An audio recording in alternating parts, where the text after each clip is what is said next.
All right, people, welcome back to the Kaiba Show. This week, got a special treat for you. Netflix has dropped a documentary called High on the Hog. Basically, how the African American slaves transformed the cuisines that we know today here in the States. So let's get it. Welcome to the Kaiba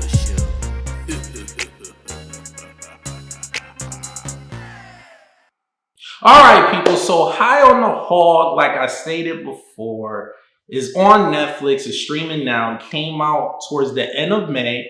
And it's just a coincidence that, I came across it because why? Juneteenth is right around the corner. So let's get straight into it. No, without further ado.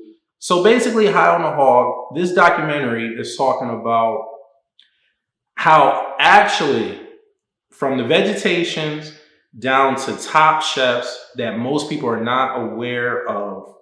And, not just the traditional dishes of, fried chicken and collard greens, how we had a great hand in. Like, we helped shape a lot of the cuisine, just not like I said, just not fried chicken. How we made, like I said, collard greens famous and watermelon. There's some dishes that I was shocked watching this documentary and vegetation that I was not aware that we had a part in. So, for example, I did not know okra is not a vegetable that was originally grown here. It's a vegetable that actually the slaves brought over, traveling across the Atlantic Ocean, and they brought that from home and grew it here. Yams originated in Africa. I did not know that.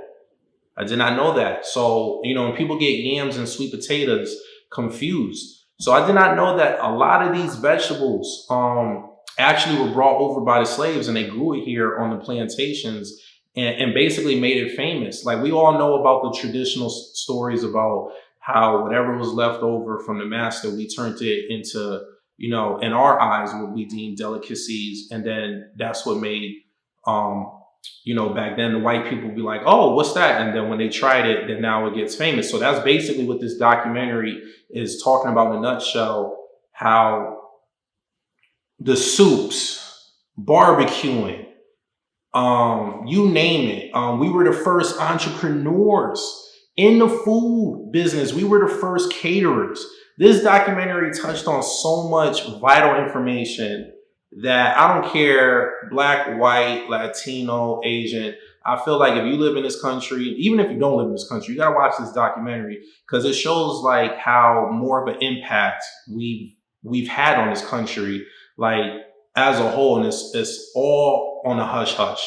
There was these two famous chefs. I think one's name was Hercules, the other one was Hemingway. These guys cooked for top tier upper echelons people. They were chefs for the presidents of the United States. I think one president was Thomas Jefferson. They trained over in France, came back to America, and whipped up some unbelievable dishes, like, out in Philadelphia and everything. They were like renowned chefs. And unfortunately, they didn't get the praises that they deserved back then.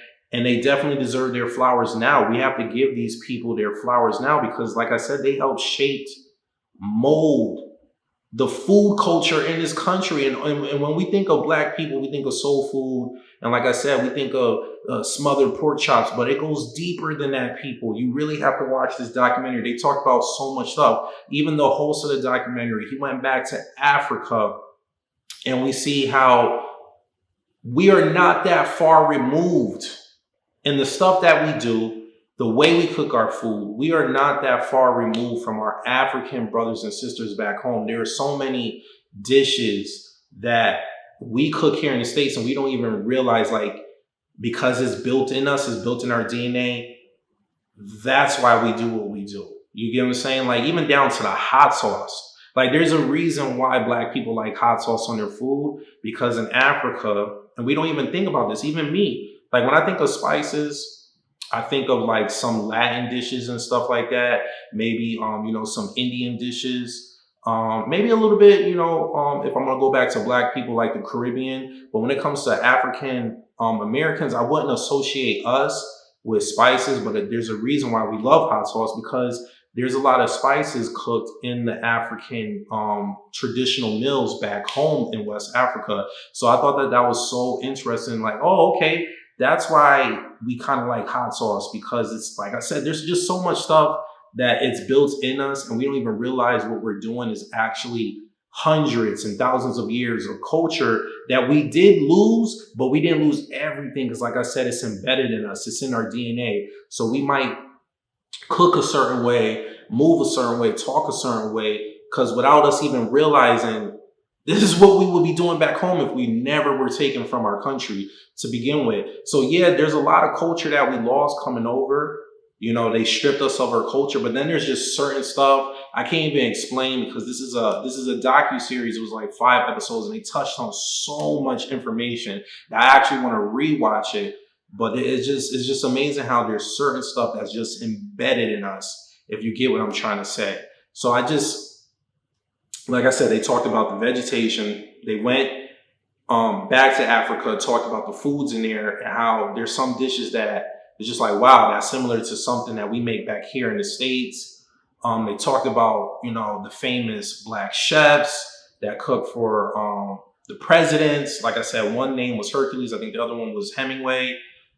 They talked about how, we're trying to keep the culture alive. There's an island in South Carolina where they still cooking like the old ways back in the slavery times. I forget the style that it's called, but when you watch the documentary, you'll see what I'm talking about.